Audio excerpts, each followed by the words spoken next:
Hey Collective, this is Al and welcome back to Altruistic Channels. This video is going to be dedicated towards the question of are you worthy? A question so simplistic in terms, but a little bit more complicated to understand. The question relates to understanding what it is to be worthy, period. And so I wanted to take it out of the dictionary in order to set the stage for what we'll be talking about today. In this, when it comes to an adjective, it says specifically, having or showing the qualities or abilities that merit recognition in a specified way. As a noun, it says a person notable or important in a particular sphere. And the reason I'm bringing that up is because a lot of us are running into a query right now where we're having to understand whether or not we understand our self-worth, essentially understanding our self-esteem. On a soul's level, we refer to that as the soul's worth, and something that we see in biblical terms and in scriptures throughout history. It relates to understanding, are we worthy of salvation? Or if you are a scientist, are you worthy of your title? And the reason I wanted to bring this up is we as a collective are heading straight into a testing phase, a phase in which we as a society must rise above the chaos. And though some of us may already be considered off the board, people who have done the work and have some sort of merit in this particular sphere we call Earth, that we are now able to kind of help other people understand what is coming and help them be kind of in a better position to make better choices as they go. But as we all know, this is a great academy, if you will. And one of the lesson curvatures that we have is that you must do the work yourself. But the first question that everyone must answer first is, are you worthy of the gift of life? Are you worthy of passing the test? Are you worthy of love? Are you worthy of abundance? All centering around you statements. How do you value yourself? Do you understand that you have value? And if so, how would you quantify that to the external world? Because if you can see it and visualize it, you can manifest it. But if you don't know and you're lost, it makes it that much harder to see how you fit into the great puzzle that's unfolding. As this begins to shift around, you guys might have noticed on Altruistic Channels, Aravalo, I posted a question to Elon Musk relating to, is this a simulation, and related questions to that topic. And in it, I had inferred that I was questioning the fact that some players on the field seem to be being positioned in certain areas where they will take center stage, if you will, at some point during this next journey. And the reason I wanted to focus our energy on that question is because it deals with the worth factor. You see, no matter how accomplished you become in this world, if you don't help the next person in line, then do you leave a legacy? And as you all know, I've been working on getting that particular program about legacy and the honest conversations between very powerful masters of different domains talking to each other and dealing with the real topics. Because I've noticed that for a legacy to be born, one must first understand their worth and how they fit into the grand scheme of things. And so as everyday citizens, you and I have had to go through life and try to figure out where we fit in. And that's a very simplistic way of saying, where do we add value to the experience around us? For a very long time, the collective has been living under the impression that it's all about me. It's me-centered. I'm the center of the universe. I answer all my own questions. I am an atheist. I am a Catholic. I am this. That puts me in a house, and that's all I need. But the question now, as we start to face these changes that are coming, which I've already begun technically, is, do we know how we hold value in the everyday experience that we present to the world? Do we present ourselves with beauty and honor and integrity? Or do we present ourselves as narcissistic and down, like always pointing our nose down at people? Do we find ourselves to be elitist or superfluous? Like, are we superfluous to the scenario? All of these are questions that one must first ask themselves in order to truly center their energies for what's to come. The thing about adversity is it always challenges those minds that are in preparation for what is there. But a lot of the collective right now is stuck in a place where they're so distracted by the confetti over here that they're not noticing the changes going on to their environment and the real danger that is presented in the simulation, if you will. It is a great test. But one of the things I've learned about my integrity and my honor is that though I see it and though it's not our responsibility to save anyone, it is our responsibility as older brothers and sisters to help our fellow man. And knowing your self-worth is a biblical importance at this time. So let's talk about self-worth. So when we think in terms of self-worth as a human being, we think about what is our added value that we present. It's usually presented to us as a skill set or a gift. Some people are incredibly gifted in music and can harmonize melody in a way that changes the environment around them, right? It changes the vibrational output. Some people are singers. Some people add a value to their voice. Adele is a perfect example, or Pink. Both very instrumental, very powerful instrumental people with their instruments, if you will. And then some are writers, some are poets, some are actors, some are scientists. Mr. Musk, a brilliant mind that works in science. All of them add value to their experience. And their experience right now is similar to mine, where they're not experiencing it in quite the same way as the rest of us, because they understand their worth. They understand that their value to the world is driving them to seek higher guidance, to seek more from the universe, to find out what's going on, and be a player in the game of life. Now that takes understanding of who you are internally. And so as we as a collective go through these harsh tests that are unfolding, we all need to understand how we can better prepare ourselves to be there and ready for what's to come. And it begins by knowing how you add value to this experience. Are you redundant? Do you spend your time baked away on high as a kite on pot and not doing anything? Or do you add some sort of value to the everyday business environment? Do you still go to work? Do you still dream? Do you paint? Do you do acting? What is it that you do daily that brings the vibrational output of the environment around you up and not down? And that is a big question for your self-worth. It has to do with what you feel is valuable, because from that acorn grows a mighty oak, right? And so as we face these things, the next question that we should look at is, once we understand what our value is, what our idiosyncrasy is, what our unique addition is to the game of life, we must understand what our soul's worth is. And in those terms, it has to do with alignment. It has to do with us aligning the human expression with the higher will of the divine God, Allah, the architect, I call it, whatever you want to refer to it as. Do you align with what it wants for you? Because sometimes I've noticed that we find ourselves not aligning with it, and our life going the wrong way. And it has to do with our worth, understanding that we can have it all. We can dare to dream. But if we don't first understand that our worthiness is that we can have that, then we dare not dream of it. And it makes it very, very hard to overcome it. So when these obstacles, which are big, come our way, we're going to have a hesitancy and a harder time even asking ourselves, are we worthy to continue on? And that's one of the hardest questions that every soul must conquer in order to make it through this next phase. So when someone asks you, are you worthy of this, then your answer should always be yes, but you have to be then able to explain why. Because if you can't yourself explain it to the exterior world, then how would you ever think the universe understands that you have that worth with you? You cannot face adversity in this world without knowing that you are worth the chance. Like me, I am worth the gamble. I am the prize. You are the prize. But you have to first understand what it is that makes you so unique. In a world of vanilla, I've said it before, to be chocolate is quite dangerous to the exterior world. But when you get to a point in life where all of the superfluous falls away, all of the materialism starts to get shedded down, then what happens? Those individual qualities that you hold so near and dear, things that people may have overlooked, becomes what they need most. It's one of those things that you start to encounter as a collective when we start to run into situations where there are pure souls that have been through the ringer that suddenly get thrust into an empowered state and suddenly have keys to gates that others don't have. It's something that's usually kept under the radar because of the fact that they're protected. But the interesting part is everybody then worries about the underdog when they get put into the spotlight, never understanding that if they are truly divine underdogs, then they know their worth. And they also know how to play the game.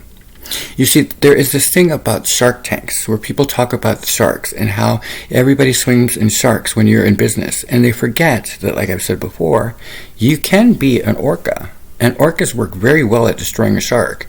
And they do it in a very, very kind of beautiful way, to be quite honest with you.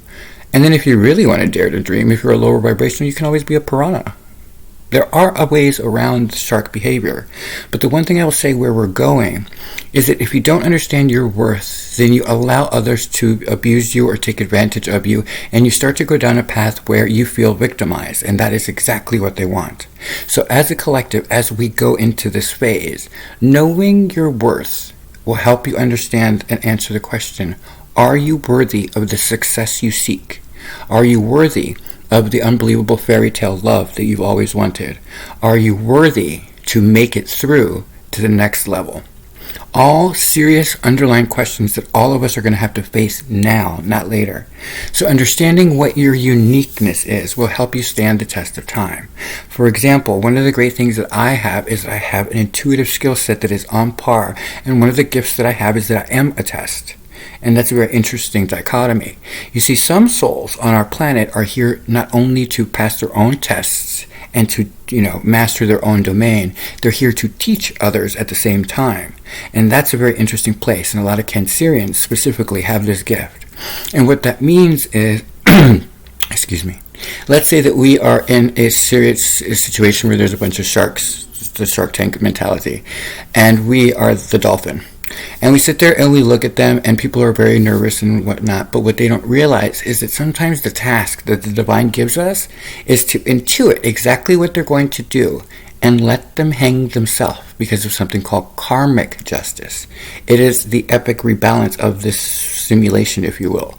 It is something that will always keep track of everything that's done to you, and which is why that once you know your self-worth, you don't spend your time worrying about getting even or worrying about what they're sending you vibrationally or voodoo or hoodoo or whatever the hell that people are doing these days, because you are not affected by it. That is the gift of ascension. But you would never get that if you didn't first understand that you were worthy to be defendable. It's a process. You have to understand that as human beings, we have this tendency to either be passive or to be aggressive. And the aggressive have led the way for a long time. And a lot of what's unfolding is at their own hands. So as those karmic tanks start to fill up with piranhas and starts to devour them, you, understanding your truth, will stand in the center and let it collapse around you. But you will always hold the power because you've known that you are worthy, and you know that the blessing that is being handed to you is a gift to you. Anyone attached to you that is not there for your highest good will immediately get taken out. It's one of the great rebalances that happens with this type of situation, whether you call it a simulation or a life or academy. And so when you center your energies and you get to that space, you become the test by which you allow them to hang themselves, because they don't understand who you are, and they don't understand what that means to the environment around you. And it's a very interesting place to be as we go into the adversity that's to come. People never, ever overestimate another human being. If they're competitive, they think that it's a game, and they never realize that the game can be on them. And so you always want to make sure that when you center yourself and you know how to answer the question, are you worthy of your success, that no one, not no one, can take advantage of you. And it changes the way that people have to operate around you, because they know that no matter what they try to pull over you, you are aware of it. And if they because I'm like this, if I let them go down that road and I don't say anything, then they know it's just a matter of time before life gets it. And that's a very interesting place, because it frees you to really start to look at what it is that you are so sacred for. Why are you here? Why are you even on the game board? Why are you here as a human expression in this physical world during this trying time if you are not valuable to someone at some point critically? And it changes the way you operate and live your life. People talk about the law of attraction, but they don't understand that in order to first get to the law of attraction, that gift of, magic, you must first pass the test of, are you worthy? And why are you worthy? And that, my dears, is where the truth of all things begins. As we move into this, preparation will meet opportunity and leaders will be born. The Turquoise Leadership, the program I'm focusing on with the legacy, is specifically about these individuals, where they've taken the darkest of dark environments and the darkest of situations and converted it to light that gives wisdom onto the world. And they do it in a way that doesn't bombard them or beat them down. They do it through joy, peace, love, and harmony, and it completely fucks up everybody around them that is not of integrity. It's a very interesting dance that is happening now, but the reason I'm bringing it to you all, the collective, is because as we endeavor through this next set of serious testing phases where we have to answer the question, are we worthy or are we redundant? The single greatest thing you can do for yourself is isolate what it is that you do that no one else can do, and then ask yourself, is there something viable to that? Can I use my gifts of extra perception or intuition, or can I use my gift of art and whatnot to help others raise their vibration? Because remember, the game no longer is based on monetary gain. It's not materialistic. The game has now become, are you worthy of the experience that comes when you go back to basics? That is a different mindset. And so as these things start to fall around you, the more prepared and more in your space, in your empowerment that you can stand, the better everything will run. And that, my dears, is the truest test of your worth.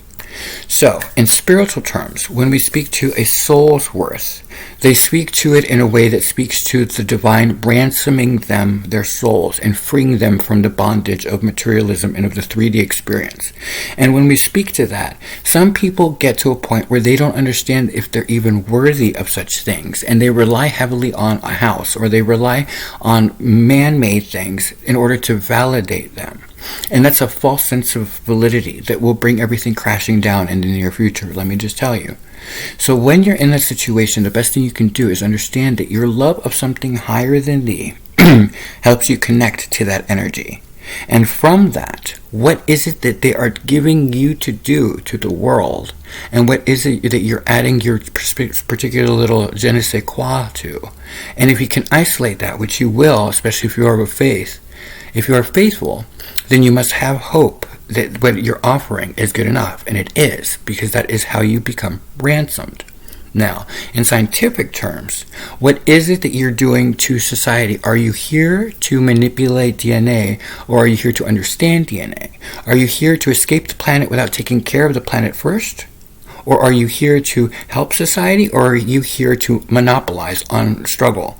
Are you here to monopolize on faith as opposed to uplift society? All of those are going to be paramount to your net worth on a soul level in the near future, or in scientific terms, whether you're going to go on to the new Eden or not. And people will sit there and go, oh, Al, he's so blah, blah, blah, but that's not our place to worry about.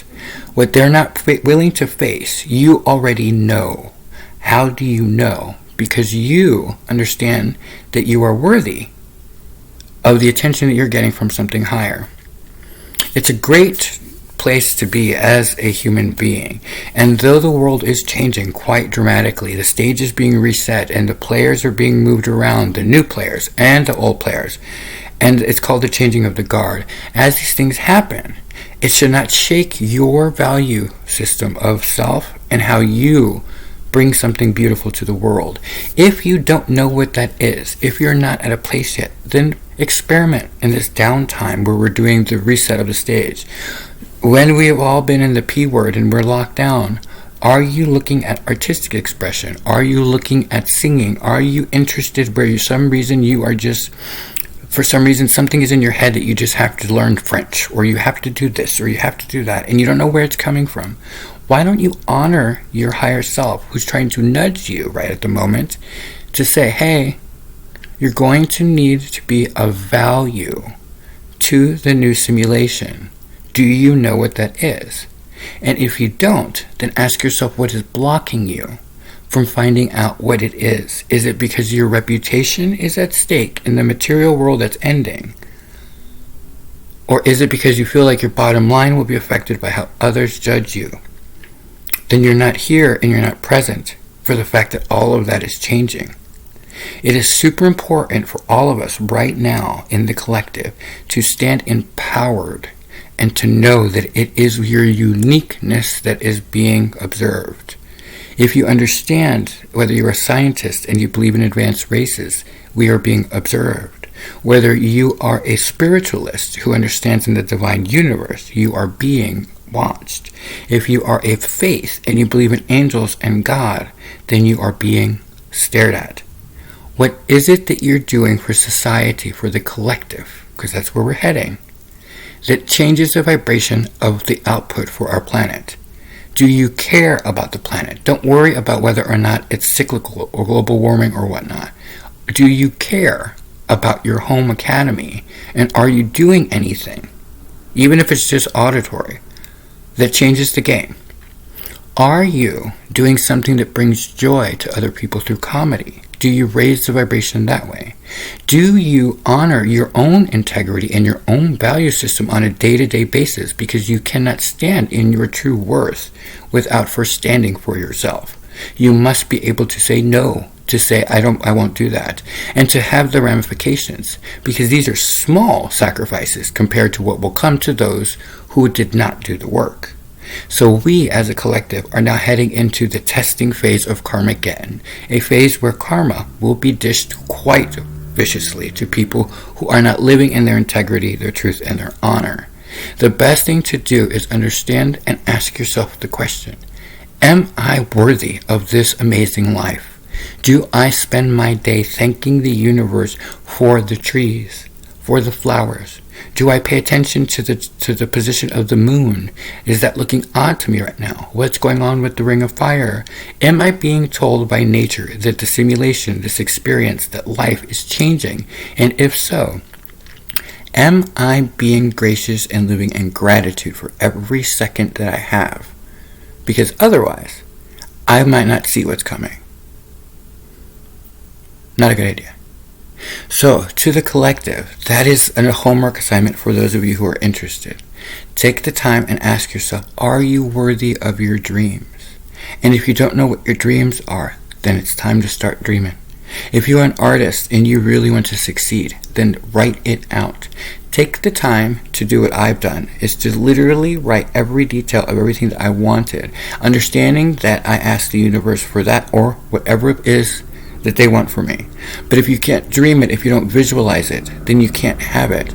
Not everybody is gifted enough to have such good karma that everything just flows perfectly. Some of us, especially at this time, are proving our worth to the divine universe, to the advanced races, and we're doing it in how we help others. You cannot save another human being if you don't first deal with yourself. And you can't save them because they must save themselves. There was an interesting thing that passed on my magic YouTube. The algorithm sent me something from Gaia, and it was a video talking about how there was a man who had been contacted by, I think it was Advanced Races. It was like a quick little synopsis. And he was speaking to the fact that they said that you're going through a testing phase. It's going to be brutal. Ensure that you do your best, but you will stand alone. And I remember thinking how that mirrors biblical references to the same time period. And I asked myself, if I knew what I know, but I was in a position where I couldn't answer all of the questions, what would I say to you that would help you be better prepared? After all, isn't that what leadership is about? That's it for me, guys.